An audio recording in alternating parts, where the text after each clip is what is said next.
Hey, everybody, and welcome to another episode of The Split, the young adult book review podcast for readers and writers.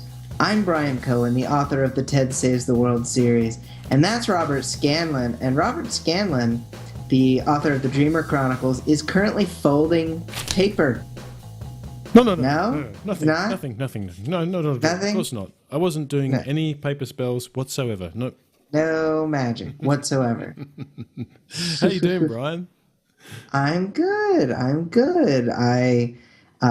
were saying off the air that it was warm for a little bit here in Chicago, but then got cold. So, what are you going to do? We will survive. I'm sure it's warm enough in Australia, despite it being the fall/autumn.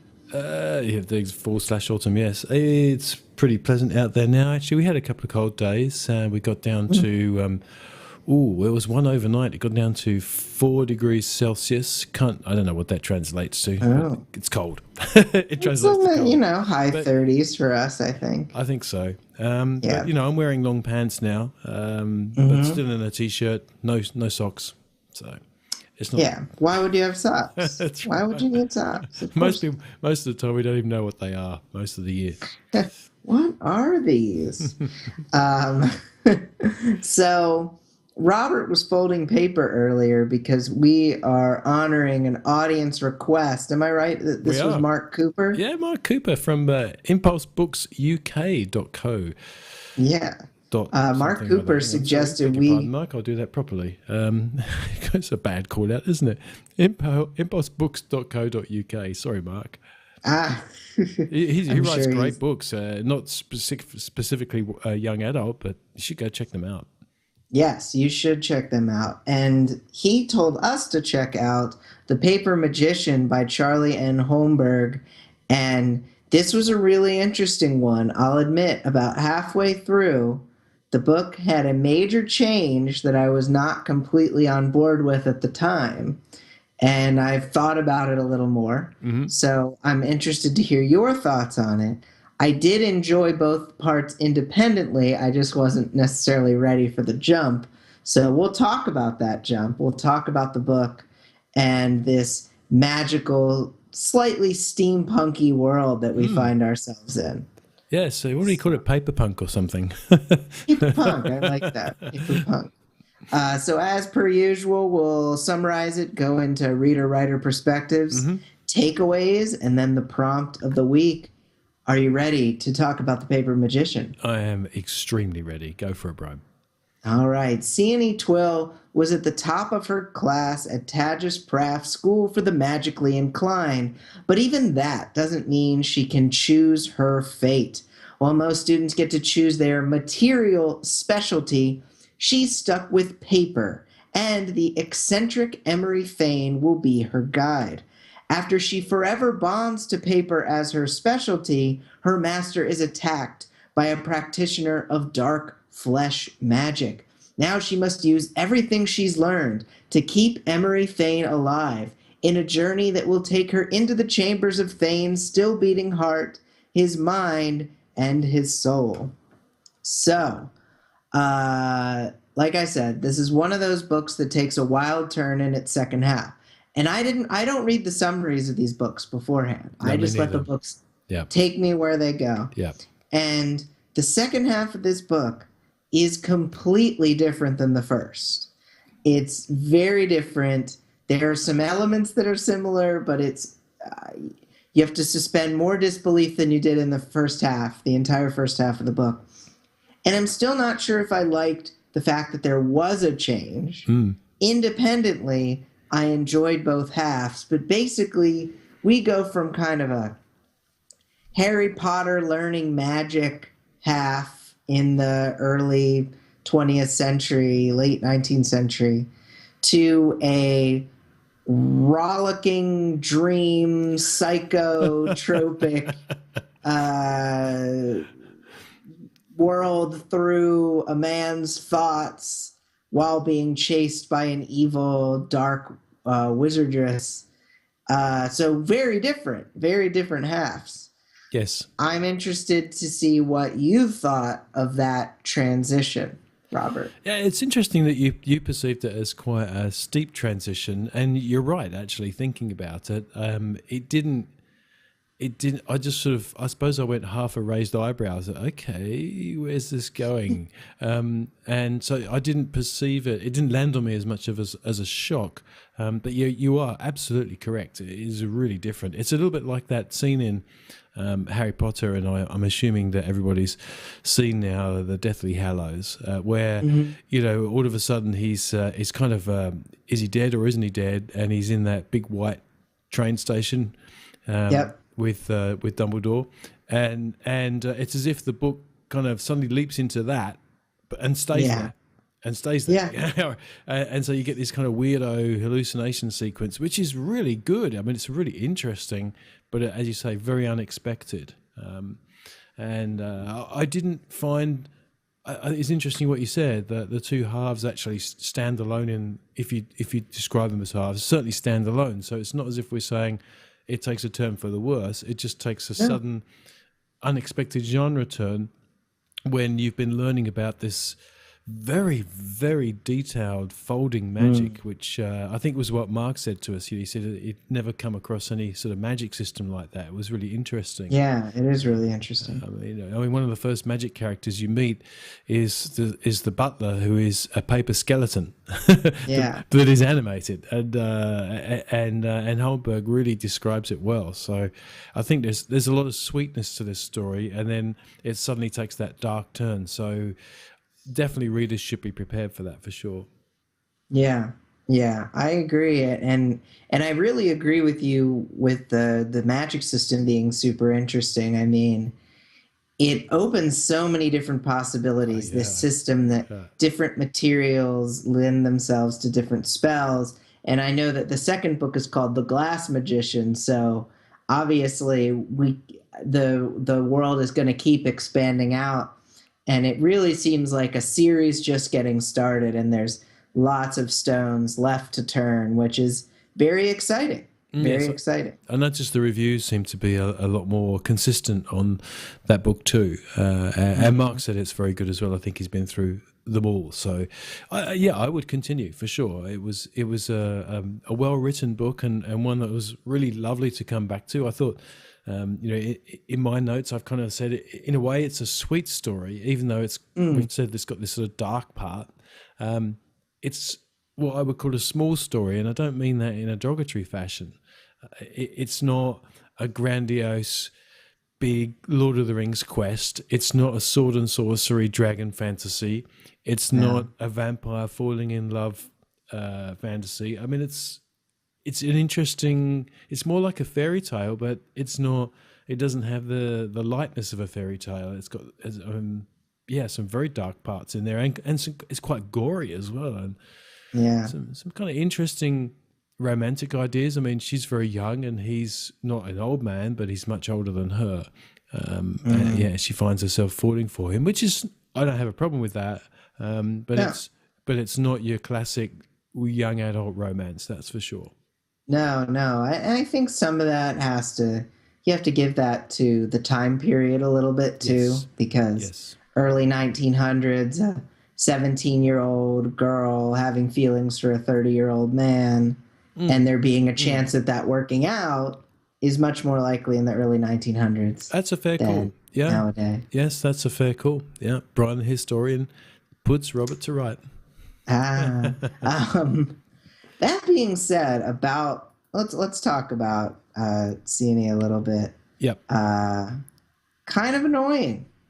a little bit annoying, a little bit insufferable. I think she softens over time. Yes. Her resilience in the second half of the book really makes her more likable as a character. But I mean, when you start off with a character who's whiny, it's not going to be something that's exciting for everybody. No.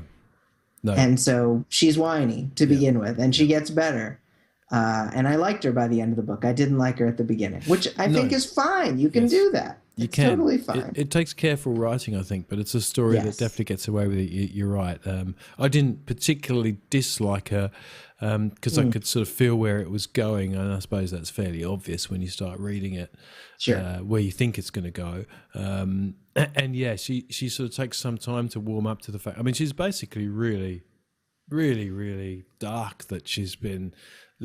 She thought she was going to become a smelter, somebody who does who's bonded to magic with metal, and she has to do this paper rubbish. What's paper? I mean, honestly, paper magic. And so I like the fact that she's kind of dismissive, but there's a part of her that thinks, well, it's the only thing I've got, so I better try and make the most of it. But Jesus, I hate it.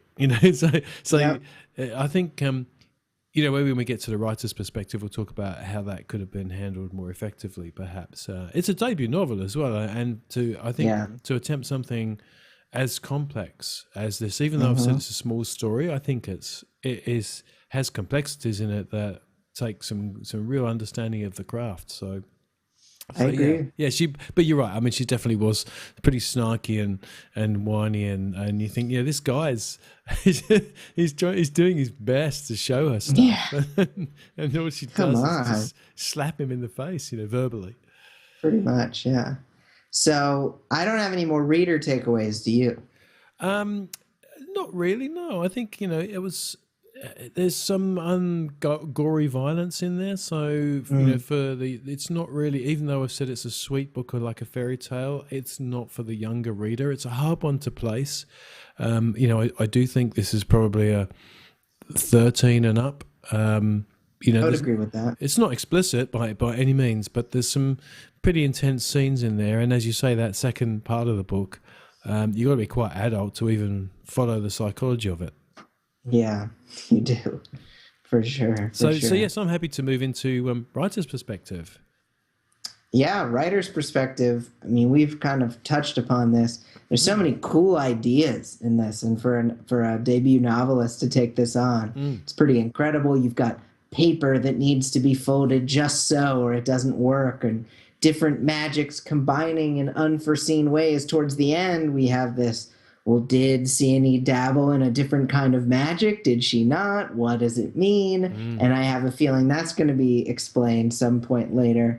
It's a heck of a canvas, and I think that's why imagination is so key when you're coming up with your concept, because if you give yourself a lot of room to grow and ideas to explore, I think your readers are going to be more excited about it. Definitely. I mean, to be able to put together the intricacy of this, and there was so much that could have gone wrong because, as you say, you had to suspend disbelief in quite a few places, and yet every now and then Charlie Holmberg would just rescue me with a little tidbit here and there that would say, no, this is why that happened, or that's why that happened. And okay, that's fair enough. All right, fair enough. So that was very nicely crafted. It must have taken some effort. For example, if you're animating paper to come to life, and so you've got a paper skeleton, you've got a paper dog. We're not giving anything away. They appear very early on in the book. And, certain readers would probably say, well, okay, so what happens to the skeleton when the magic runs out? Or what happens if there's water around? Or how does the dog bark? And she handles all of those, not in great depth, but just, touched on here and there, just enough to say, okay, fine, I'll believe that. At the same time as having to set this all historically, as you say, or semi-historically, the dialogue is nowhere near historical. No. So it doesn't give you any flavour of that there, but the setting certainly is. Yeah, that's true. That's true. I think that she does handle that quite well. My second point is, once again, I feel like we touch upon this 2 out of every 3. We see the importance of mystery. And it starts with Thane, who's a complete enigma, and only by traveling through his memories do we see who he really is. We see some mystery with his attacker, whose name escapes me. Starts with an L, right? You mean Lyra? Lyra, yeah. I think that the mysteries in those things, and then the mysterious ways of magic, it gives the reader really something to want to keep discovering as the book goes on. So another bravo point there. Mystery wins. If you don't have mystery in your book, you're basically keeping out a really great tool that could help any writer in any genre to have that clues leading up to something exciting and a payoff later on. Exactly. I mean, it's the reason why we all keep reading, isn't it? You want to find out what happened next. And so without mystery, or at least without mystery, without suspense, without pace, but certainly if you introduce mystery, there's a reason to continue reading. There's a reason to want to find out what happened next. And even in those moments where there are lulls, you've still got the mystery of her practicing her folding magic, and I thought it was really, you could imagine younger readers identifying with it, going, "Oh, I'm gonna start folding some things after reading this, and maybe I can do this." Yeah, there you go. Yes, if you're on the audio, folks, you can't see Bryan doing some very intricate folding there. I was making a paper crane. A paper crane, look at that, beautiful. And then, and then I love the way they animate them. They just whisper, "Breathe," and breathe. Oh, look at those cranes, beautiful. There it goes. I think we were talking about her being a little whiny at the start. I think this is a classic case of the save the cat moment missing. So one of the ways that you can help your readers put up with the fact that a character is a bit whiny and snarky and down and dark and kind of seemingly nasty and mean to people is if they've had a little bit of a save the cat moment at the start, meaning that they've shown the good side of them. Because you're right, at the start of a story, you have to be able to empathize with a protagonist. They can be unlikable, but you have to be able to empathize with them. Otherwise, what's the point in reading on? Because you don't care. You're not invested in their outcome. What you're kind of saying is, well, Sienna, okay, fine, all right, you're bonded to paper, whatever, just get on with it. And it took going through the book a bit more, and maybe the wonder of the paper magic to pass you through that. But I think that would be something, if you were going to improve the novel from an editor's point of view, then certainly something in there to bond us with Sienna in the early part could make it better. Who knows? It could, yeah. I think you're right. Because in a way, it's not really a genre novel, is it? It's, even though it's in the genre of fantasy and magic, to me, it felt more literary. Yeah, I agree. I agree with that. I think that sometimes when you're in between genres, I think you have to be pushed to literary, yes. Especially when you have a very specific setting in time, and you aren't really beholden to it being young adult. So I think I was reading it I think it was historical fiction. It was one of the categories it was placed in, which yes. Magic, historical fiction. Yeah, okay. Yeah, I mean, inaccurate sure. Historical fiction. Yeah, it can be inaccurate historical fiction. I mean, is it? It's. I find it. Look, people are going to think me very rude for this. Literary is what you call something when you can't classify it. It's totally true. Yeah, so it's totally true. When you can't make up your mind what genre, and they just call it literary. So whatever, it's a story, and so it's a problem for the major retailers like Amazon, because they have to categorize in order to be able to recommend. And that can be a problem for us authors as well, because you write something that crosses two very different genres, and maybe real fans of sword and sorcery, for example, are not really going to like The Paper Magician. But on the other hand, fans of kind of intimate, young adult, maybe a bit coming of age, but with some mystery and kind of weirdo magic in there, they're going to love it. But where do you place that? Yeah, where's the Amazon weirdo magic category? Yeah, come on, weirdo magic category. I'll use my KDP keywords. Get weirdo magic. I have one last writer thought. Go for it. And it's what we touched on before.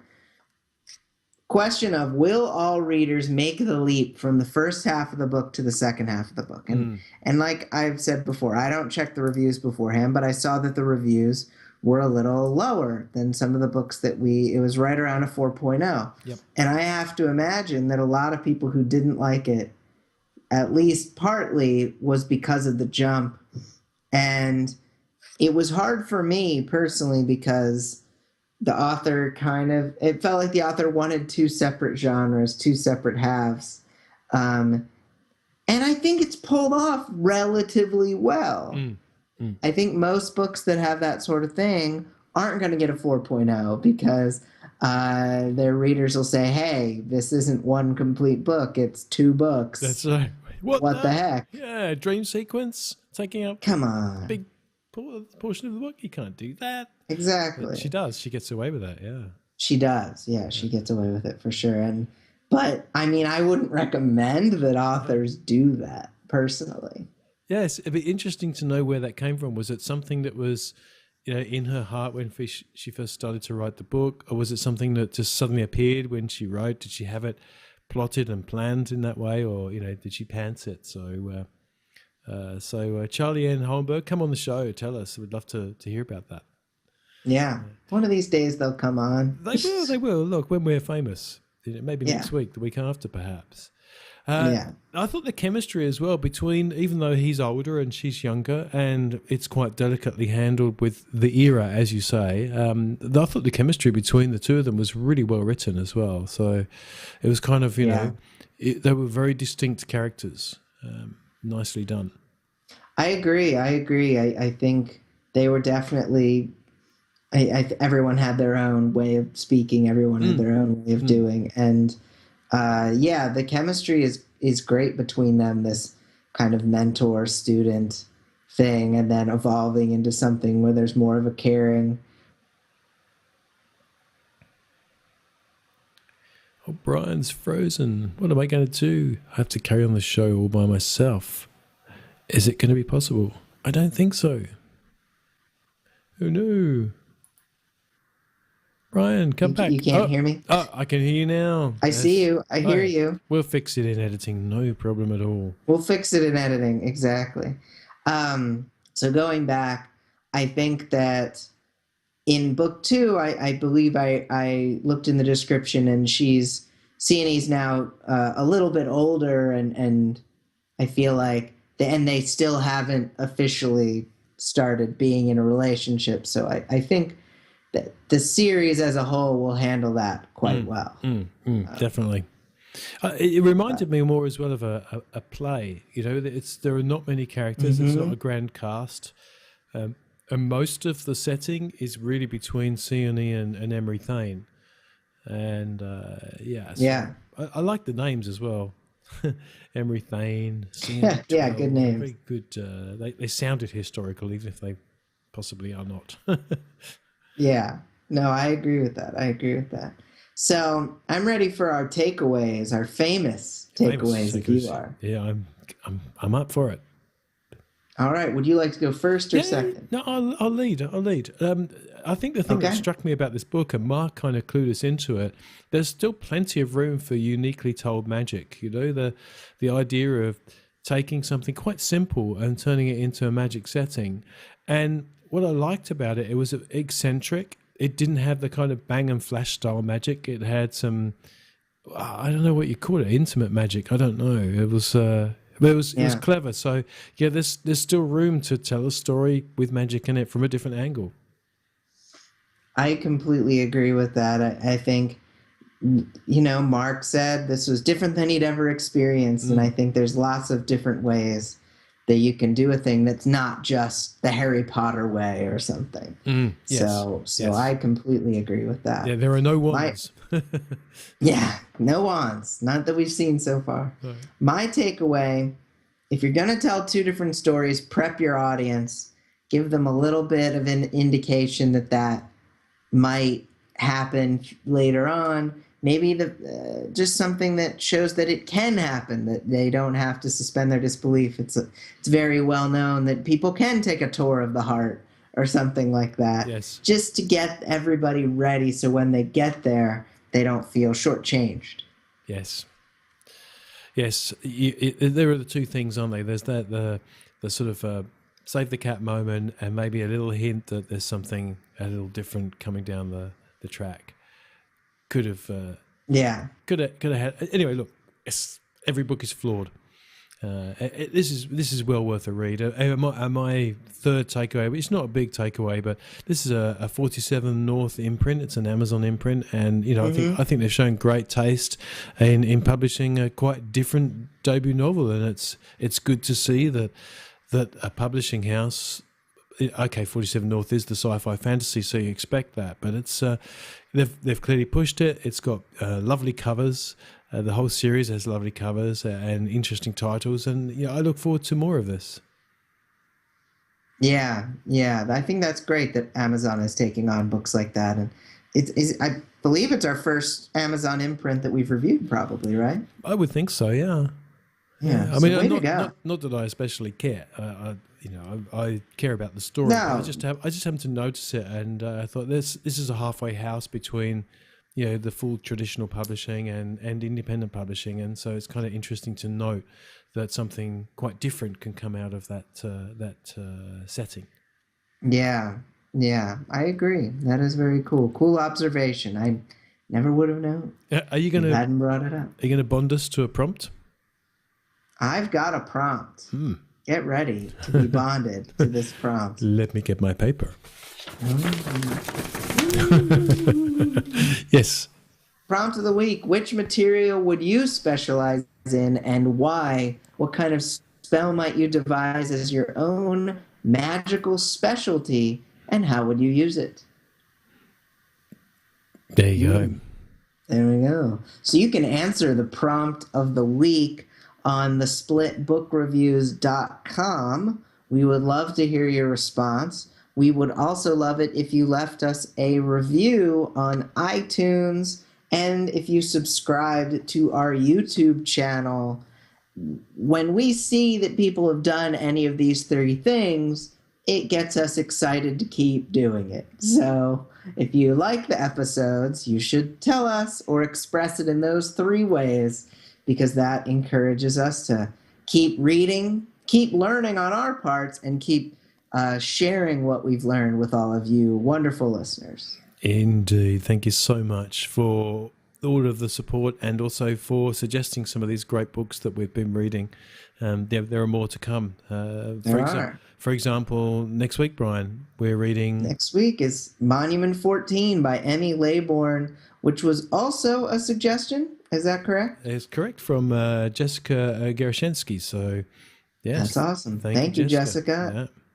Yeah, and thank you, Mark, again for suggesting The Paper Magician. You can always shoot us a suggestion at podcast@thesplitbookreviews.com. Shoot us an email, and we will get back to you very quickly with our many thanks. So, yeah, great episode, Robert. Thank you very much. And, yeah, come back next week for another episode of The Split. Indeed. And just be careful when you're folding something today, people. You never know. Might be magic in them there envelopes. Thank you guys for watching. Somewhere on this page is a subscribe button to The Split channel. We do reviews every week. We would love it if you followed us every single week. Isn't that right, Robert? That's exactly right. Follow us now. Hit the subscribe button. Do it.